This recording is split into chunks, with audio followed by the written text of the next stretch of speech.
Hey guys! Welcome back to my channel. It's me, Grace. How are you all doing?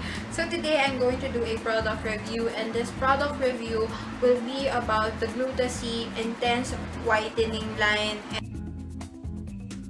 And specifically, I will be road testing yung the whole facial care nila. So I have the products here with me. And I decided to use it for a good 1 month, and I will let you guys know after a month yung naging effect sa mukha ko. So first, I will let you guys see muna yung mga products ng Gluta-C for the face. So the first one na product sa mukha nila is the Gluta-C Insta White Whitening Cream, and per ganitong sachet, it is for 20 pesos. And then I also got myself yung Gluta-C whitening toner. This one is retailed for 150 pesos. Then I also got myself yung day cream and night serum nila. So yun yung packaging nila, and then ito yung mismong product. So this is the Gluta-C Whitening Facial Day Cream, and this is retailed for 150 pesos. And this guy right here is the Gluta-C Intense Whitening Night Serum, and this one is sold for 200 pesos. So again, I'll be road testing this product for a month for me to be able to see if there would be some changes on my face. You might be wondering, bakit puro facial lang or pang face lang ang nire-review mo, girl? Ba't hindi mo nire-review rin yung bar nila, yung bar soap na pampaputi? Well, actually, I planned to do that, pero meron pa kasi ako nitong Kojisan. So, sabi ko, ito na lang muna. Kasi yung nagastos ko for just the whole skincare line is around mga 550 pesos. So, ayun. If you want me to do a separate review for the bar soap, I will definitely do that for you guys. Since I sweat a lot and I do have oily skin, kapag nag-oil up na yung mukha ko, sobrang oily niya, and then maitim pa siya. So, girl! Kaya yun, naisipan ko na gumamit itong Gluta-C. I've been hearing a lot of positive reviews, especially doon sa Gluta-C underarm and bikini gel something nila, and actually parang gusto ko rin bumili nun, pero tapusin ko na lang muna to, and let's see after a month. I will see you guys after a month. I will give you my final verdict on these products. Hey guys! Welcome back to my channel. So today, it's finally been a month since I've used yung whole Gluta-C facial line, and today I'm going to share with you my final thoughts and verdict for these products.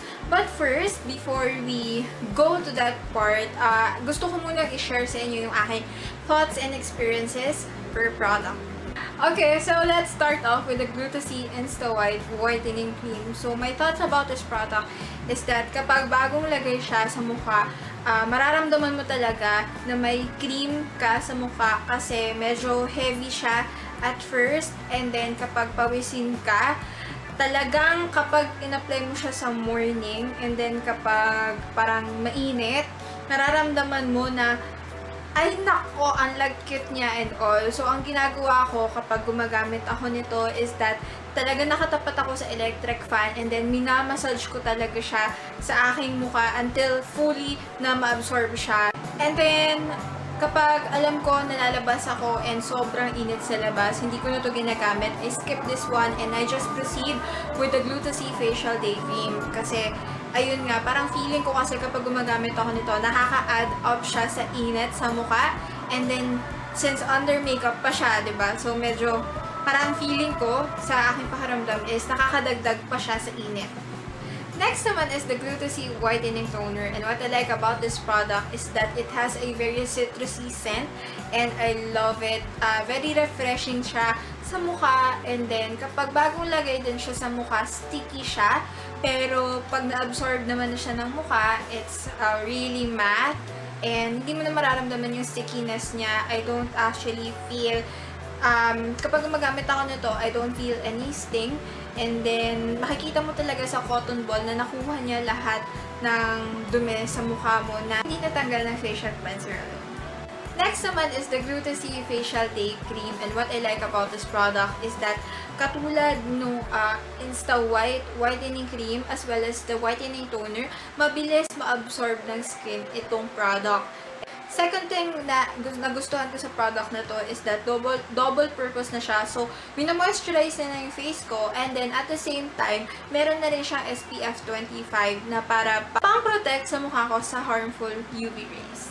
And then, next product is itong Gluta-C Facial Serum. What I like about this product is that kapag gigising ako sa umaga, nararamdaman ko talaga na yung mukha ko is rejuvenated and tightened. Nararamdaman mo talaga na kapag ginamit mo siya sa gabi, pagising mo sa umaga is talagang, what you call this, na tanggal niya talaga lahat ng stress sa mukha mo. Yung parang nirejuvenate niya talaga ikaw within your sleep. So, discuss naman natin yung claims ng Gluta-C. So, per product, iba-iba yung claims nila since iba-iba rin naman yung kanilang uses. Pero they have parang these similar claims. So, I've actually listed them down. So, they have 4 claims, yung Gluta-C facial line. So, first is yung, of course, whitening. Then, second is anti-aging. Third is moisturizing. And then, fourth is skin repair. So, let us discuss yung 4 claims na yon. And based on my experience, if nagawa ba talaga ng Gluta-C yun sa aking mukha within 1 month of using it.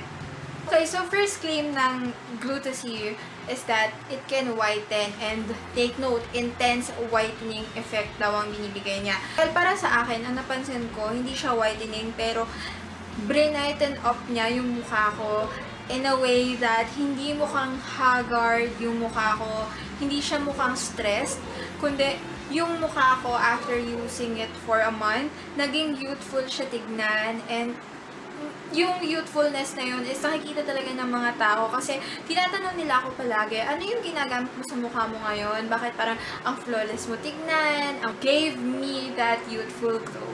Second is anti-aging. Hindi ko alam kung napapansin nyo sa videos ko, pero I do have laugh line, and I had this laugh line for like sobrang tagal na. Gumamit ako nitong Gluta-C, napansin ko na medyo parang anong tawag dito, hindi na siya ganun kalalim, hindi na siya ganun kahalata na kapag sa malayo pa lang, kita mo na. Unti-unti niya na-diminish yung aking laugh line, and which is a good thing.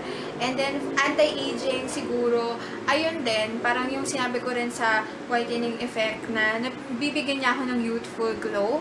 Number 3 claim of Gluta-C is moisturizing. And for me, the Gluta-C moisturizing effect is something that nagustuhan ko talaga sa kanya kasi yung kung i-compare mo siya sa ibang moisturizer, yung ibang moisturizer kasi kapag ginamit mo siya, mararamdaman mo talaga na may moisturizer ka sa mukha and medyo sticky siya. Kasi naman kasi after using it for a month, nararamdaman mo na sticky siya sa una. Pero kapag na-fully absorb siya ng mukha mo, hindi na siya ganun ka-sticky. And dry siya ng matte. So, yun yung gusto ko sa kanya. Kaya, I love using it under makeup kasi I don't have to wait like 10, 15 minutes, 20 minutes for my face to fully absorb yung moisturizer. Kasi saglit lang talaga siya. Pero nung nag-start akong gumamit ng Gluta-C, kapag gising ko sa umaga, hindi siya ganun ka-oily. And I think talaga na it's because of the Gluta-C effect. So, I really, really love it. Fourth claim ng Gluta-C is skin repair, which involves yung firming and tightening ng skin, as well as it helps produce collagen. Napansin ko rin nung gumamit ako nitong Gluta-C is that nag-tighten yung face ko.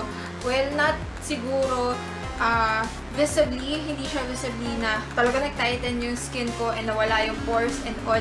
Pero mararamdaman mo siya kapag hinawakan mo siya, very smooth. And then, iba yung feeling na nabibigay niya, and naramdaman ko yung effect niya in just like 2 weeks. Makikita mo na yung effect niya sa mukha, and it's actually really good. Napansin ko rin kasi kapag monthly period ko na, nagkakaroon talaga ako ng sobrang daming pimples. Well, hindi man siguro sobrang daming katulad ng dating-dati kong pimples, pero nagkakaroon ako ng pimples, kaya alam ko na, oh, it's my time of the month na.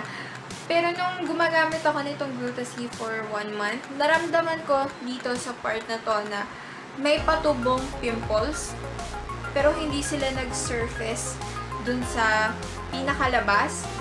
And I think it is because of Gluta-C kasi meron ding anti-acne effect yung kanilang toner na nararamdaman ko na nakatulong talaga para hindi magtuloy yung pimple ko.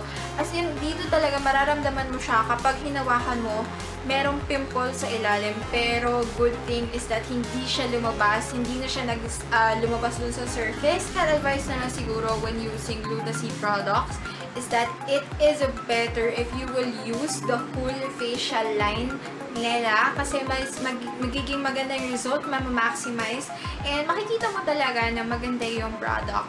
For me, wala ako masasabing anything na negative about the product. Talagang hands down, I swear this is a good product and definitely I will continue using this product. And if ever you are thinking of trying this product from Gluta-C, don't hesitate. This is worth the money and ayun, I love it. After reviewing naman yung whole facial line, I decided to buy yung Gluta-C whitening deodorant and Gluta-C underarm and bikini whitening gel nila since I heard a lot of positive reviews about this. And can you tell, I am a proud Gluta-C user, so I don't know if I'm going to post a review about this one. I don't know if I'm going to do a video on this or do a blog post since I'm really not that confident with my underarm area. So, ayun, let's wait and let's see. Makita nyo naman na bumili pa ako ng additional products from Gluta-C. So, ganun talaga ka-effective yung product and ganun ako kabilib sa kanya. So, guys, gora na. Buy na ng Gluta-C. That's it for this video. I hope I was able to help you guys. And if you do have a product review request or video request, please don't hesitate to comment down below. I would love to do it for you. That's it for this video. I hope you guys enjoyed watching. See you in my next video. Bye!